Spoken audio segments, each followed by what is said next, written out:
So here we are. And once again, I'm always so surprised when this works. It's great. I love the internet, especially when it works. So welcome, everybody.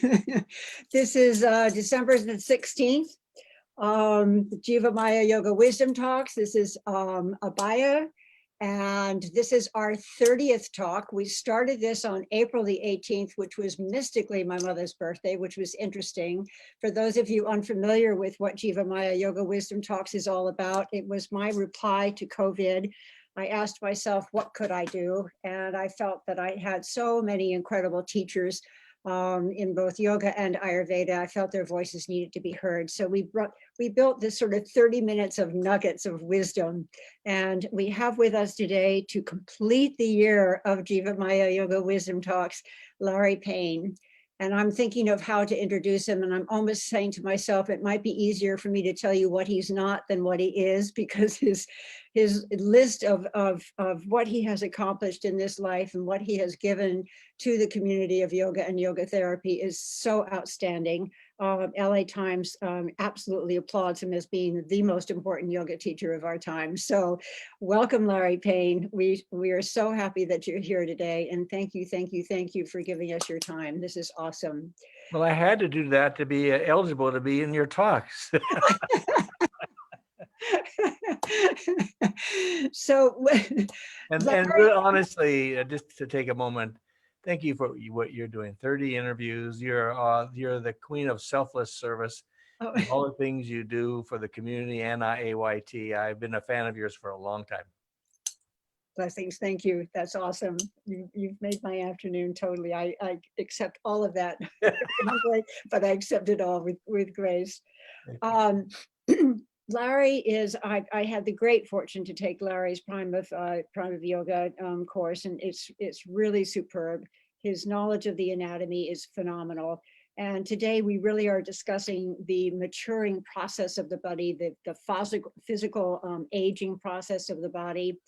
And I remember hearing in a workshop, the very first time I heard this, we are not the body. And I was like, what? And these light bulbs started to go off, and my entire practice changed because of that concept.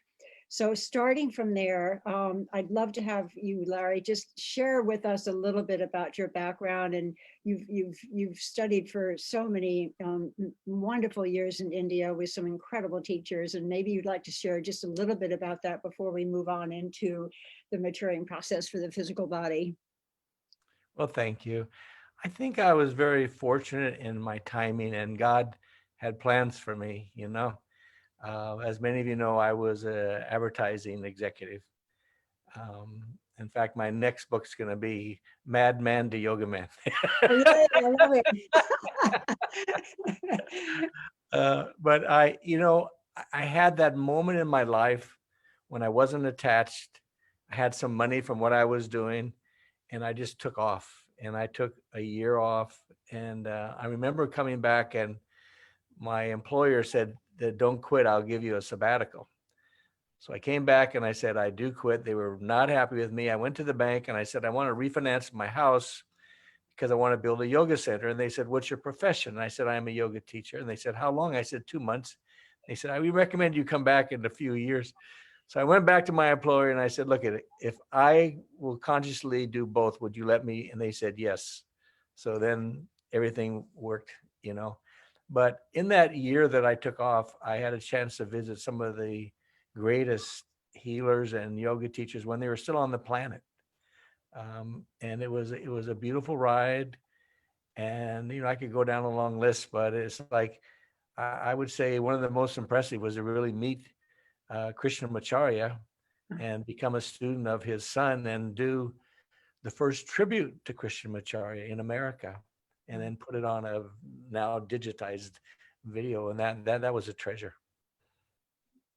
So would it be fair to say that Krishnamacharya really influenced you in moving into yoga therapy, or using yoga really more as a therapeutic and introducing that concept to the West?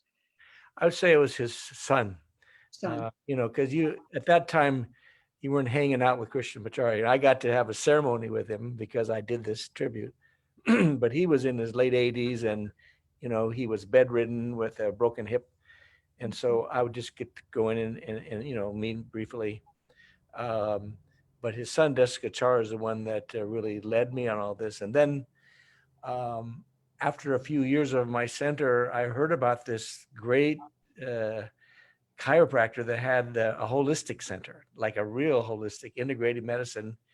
His name was Leroy Perry. It was the International Sports Medicine Institute.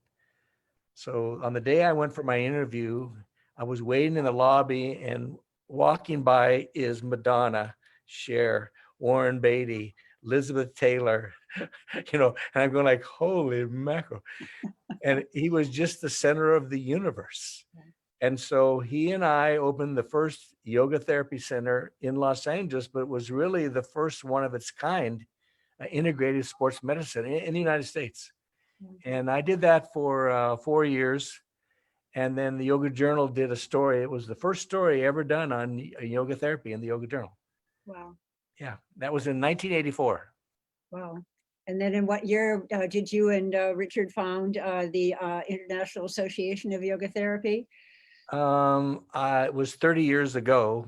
Okay. So I think something like, 90s. well, the actual concept of saying, let's do it, was actually in 1970. Wow. And then it took 8 years Wow. to get all the board together and all that kind of stuff. Yeah. That's beautiful. Yeah. So with all of your experience, with all the amazing students and clients and that you've had, and having learned from Descachar, I believe that the yoga philosophy really breaks down, in a sense, if I can use that word, the aging process or the maturing process into 3 stages. Would you be able to address that? Yes. And, but first I just want to say that I was also influenced a lot by another student of Krishnamacharya's, as A.G. Mohan, and another student, Indra Devi. Those are my 3 ones. Okay. So, I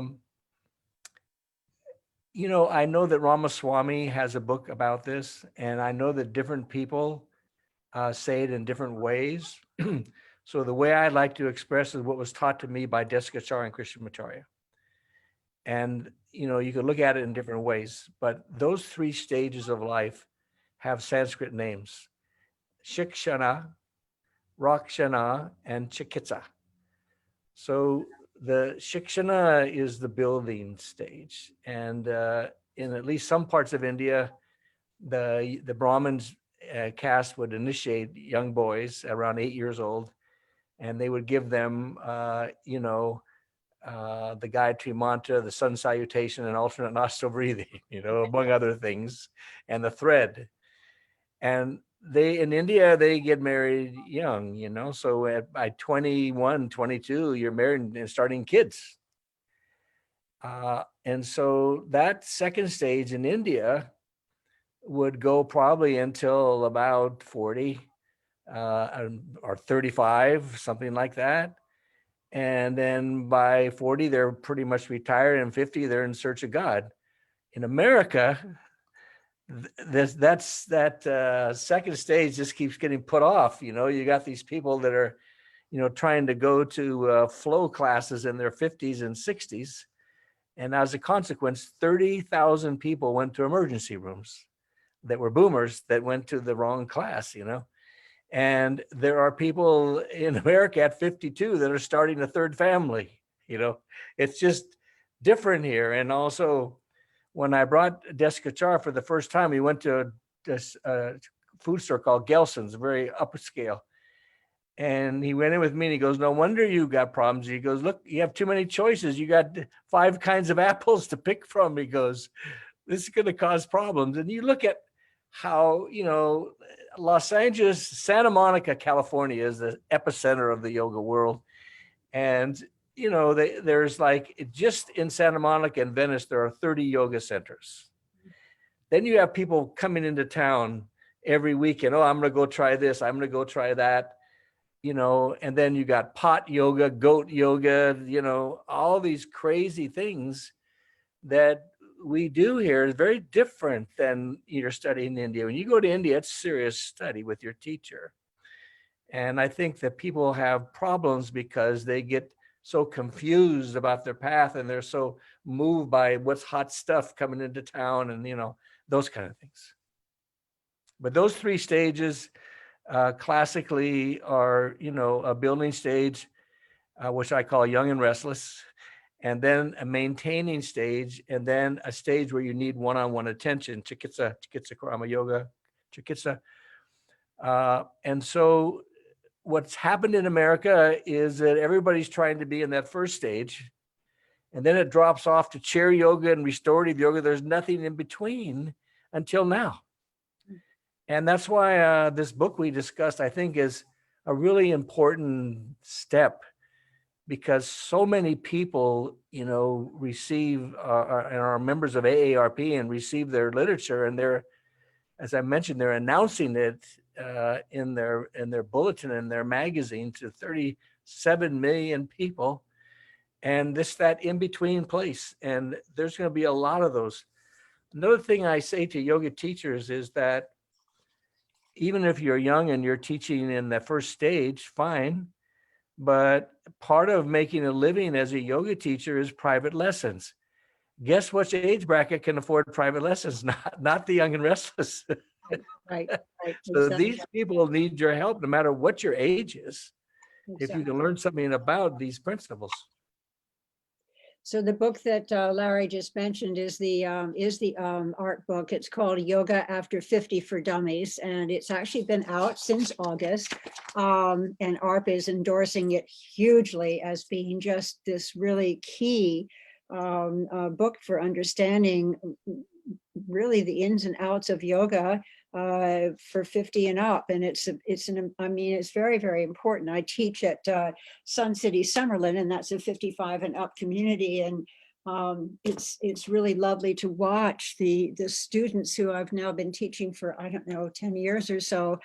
They really get yoga now. They really understand it. It's not just the asana. They really are practicing yoga, and it's so beautiful to watch. And I'm just wondering, what wisdom can you share with all of us in regard to these different stages and what actually really happens to the body, how the practice needs to sort of transform itself as the body matures? Mm-hmm. Well, thanks for that question. I think the body really starts to change in the 40s, like 40 something. And, California draws a lot of super jocks. So there are people like in their 40s that are just still kicking butt and all that. But by 45, it's the same. And I always use this. Sadly, the person who passed away, Kobe Bryant, he retired at 38. So if a professional, and how many professional athletes do you see performing in their 40s and 50s? Very few. So it's a clear signal, I think, that the body changes right around that time. So when the body changes, you have to honor that. And my main message is you do not have to do the hard postures in yoga to get the benefits. What are those benefits? Number one, stress reduction. Number two, improved circulation, which the doctors love. Number three, not just flexibility, but strength and flexibility. Four, a improved willpower. You wouldn't think that practicing yoga would keep you from opening the refrigerator door, but it does. It's willpower. It does. And the last one is an overall sense of well-being. There's a wonderful story. 25 years ago, I started the corporate yoga program at the J. Paul Getty Museum, which is the largest nonprofit organization in the country. And after I'd been there for 2 months, I was summoned by the head of security. His name was Will. And where we practiced yoga was the former dining room of J. Paul Getty, and 2 doors down was the security office. So he called me in. I said, hello. He said, sit down. I need to tell you something. He said, since you've been teaching yoga here, everybody who walks by my door now is nicer to me. So people after a class you have that sense of well-being, whether you did a lot of asana or not, and these principles, have not doing have to do the hard things. There's hundreds of yoga postures that don't require real strenuous, all you really need to do is concentrate, breathe, and relax to get the principles, to get the benefits. So for the person who is at that 38, 40-year-old, whatever, how do they really try to, how do they become a little bit more humble and really start to change their practice? What is it that they need to really look for? I'm not sure I'm really asking this correctly. What's going to change their mind? Yeah, it's very much about the Unfortunately, it's usually an injury. Yeah. Unfortunately, but something that I tell my students under normal non-COVID situation is sit out in front of a yoga class you think you want to go to and see who goes in and out of the class. And that'll give you a clue. People coming out with their shirt off and all sweaty, or all these. Can I relate to who's coming in and out of that class? That's a wonderful way under normal circumstances, just to get right. So, what have you found to be, from the anatomy point of view, what have you found to be the real changes that begin to happen? Is it the shoulders? Is it the hips? Does it depend on the person completely, and on their lifestyle? Or is there sort of an overall, at this age, this is sort of what I'm beginning to see more of or less of or whatever?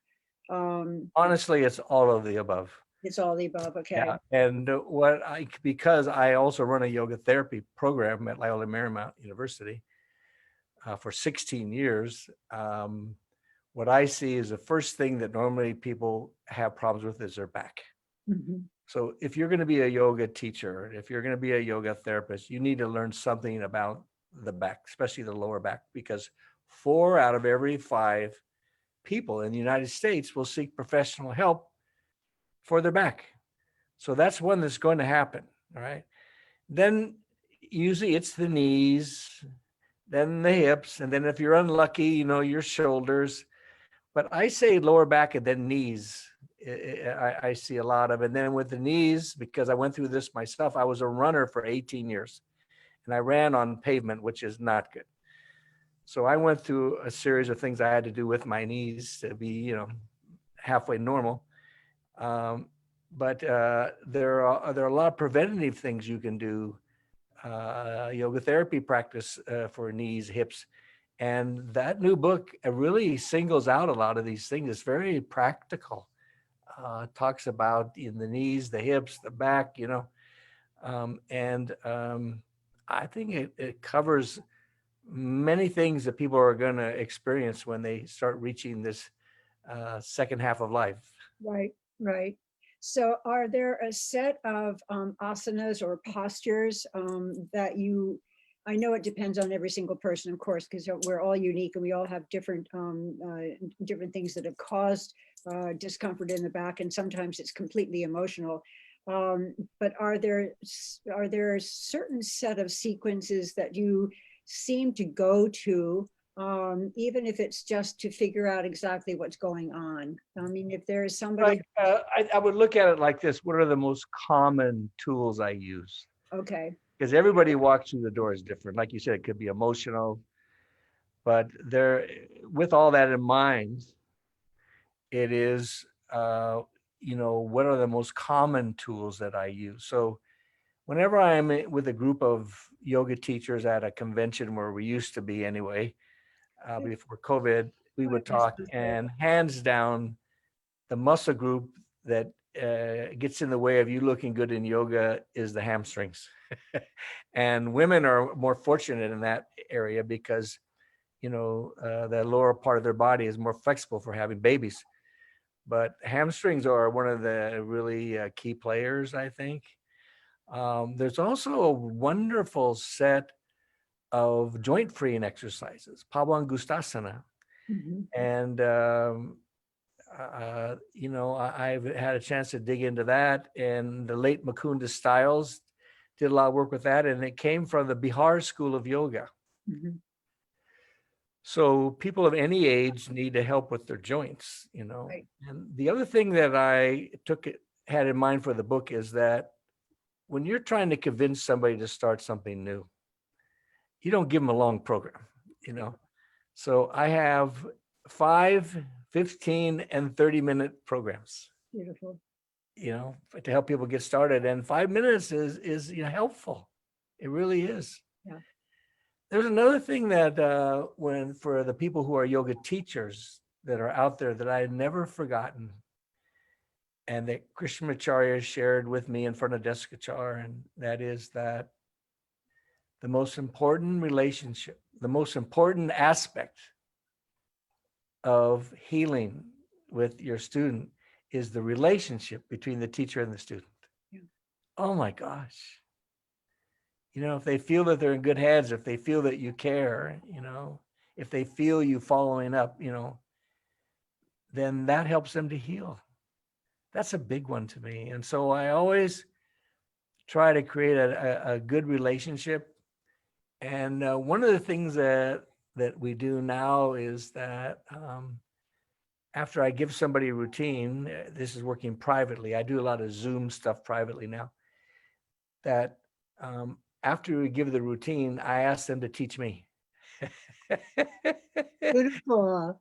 And the Krishnamacharya lineage, we do drawings. And you could use anything you want, but these drawings are this lineage. And they always go, oh, I know it. I said, okay, go ahead, show me. And then they say, wait a minute. Okay, I remember this and that. And then when you think you have it just right, then it's nice to put it in somebody's smartphone, not as video. I think that they want to listen, not look, so they're very concentrated in. These are little tips along the way that I have learned. You did bring up something that I think is important to mention, and that is the relationship between teacher and student. And for those who are listening, who are teachers or who are in training, maybe 200 hours, or even doing their certification for yoga therapy, is the importance of the sadhana practice for the teacher. I know that for me personally, I would never go in to teach a class without having done my own sadhana. And I remember reading from Donna Farhi so many years ago in, gosh, her beautiful book, and the title escapes me right now, but she was very clear that teachers should not use their class as their own practice. And I remember reading that and going, whoa, that's intense. And I was in my little 200 hours at the time, and I'm going, oh, wow, but it was a light bulb, and it showed me the respect that you're talking about, and the relationship that you're talking about, which really is so key. So thank you for mentioning that. That's really beautiful.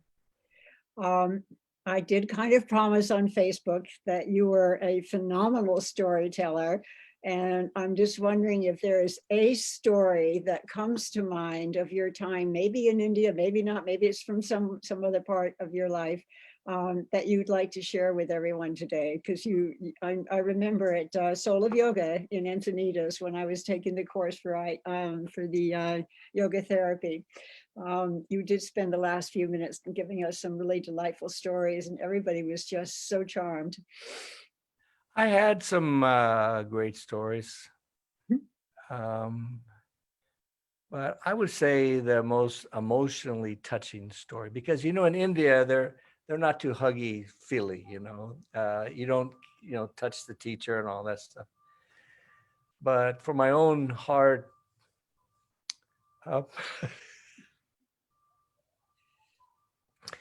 Indra Devi would give a workshop And then afterwards, she would take people one at a time and she would hold them in their arms until they cried. Oh, And I was one of them. And I never forgot her. And whenever we would travel, be the same place at the same time. And David and Yana Lifar started the Interdevi Foundation in Argentina. And so we would go to the big European yoga conferences in Zenal and to the first World Congress of Yoga.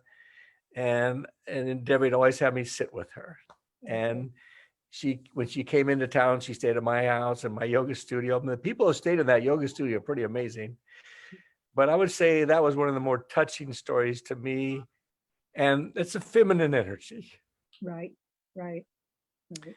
And it took me back to my grandmother, and I always wanted them to meet. Right. That's beautiful. That is beautiful. So, Wow, thank you for sharing that.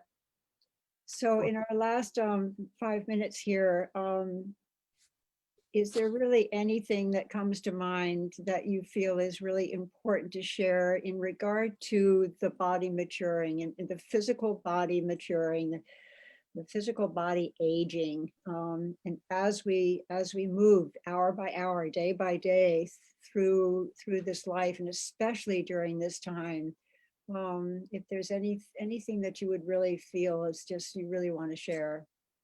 okay, well, this is my own opinion, but the kind of yoga that you do in this second half of life is not cardio. So I believe with the yoga, we also need something cardio to keep us healthy. And the safest number one thing that almost all of us can do is walk. And then the one that I really enjoy is swimming. And there are a lot of women that don't want to get their hair messed up, the dye and all that. But somebody must have a bathing cap that works. But swimming is, you're 8 times lighter in the water. I also like just a bicycle or an elliptical trainer, because I think it's important to keep your cardio going with your yoga practice. And then, for the mental part of it, to keep your meditation going. That meditation is a big deal. And along with the meditation, I always try to do a nice pranayama practice. And I would say if you had to just pick one with COVID around, is alternate nostril, just a good old basic, analoma viloma. I try to do at least 10 minutes every day. On a good day, 20. My yoga practice doesn't have to be long. Mine's just 20 minutes. And then my cardio is at least a half an hour. And I'm 76 and I feel pretty good. Thank you. That's awesome. Thank you. That's about as wise as you can get, I think. I hope so. I hope it appeals to someone. Yeah, no, that's amazing. Thank you. That's You're really very beautiful. welcome. Yeah, I really appreciate that. And let me say one more time, thank you for all you do. You're the most selfless service person that I've ever met on the IAYT staff. You're a beautiful soul. Thank you. Thank you. And I just so appreciate you being here. And to all of the speakers that have been on this year, I just, this is all volunteer, it's all seva, it's all karma yoga, however you want to phrase that. And for all of you to be giving up your time, and it's just not the time that you speak, but it's also meeting with me ahead of time and discussing a little bit about what are the salient points that you all want to mention. And so there's a lot of time that has gone into this, and I really, really appreciate every single one. And I will be writing everybody out in the Facebook and thanking you individually, but I really want to just say thank you, and to everybody who's been watching and supporting and sending us, yay, the Jivamaya, thank you so much. And all your comments are just so appreciated, and it keeps us going. So thank you all so much. Whatever the holiday is that you celebrate between now and the end of the year, please be safe. Please have a wonderful one. Hopefully, as many of you as possible can be with family, even if it's over Zoom, maybe you can do that. But I wish you well. I wish you safe and be well, be wise, right? We all want to be wise. So thank you so much, and stay tuned for next year. We'll take the next 2 weeks off while I figure out how we're going to proceed in 2021 with Jivamaya Yoga Wisdom Talks. So everyone take care of yourself, and Larry, don't go away. Okay, thank you. Thank you, everyone.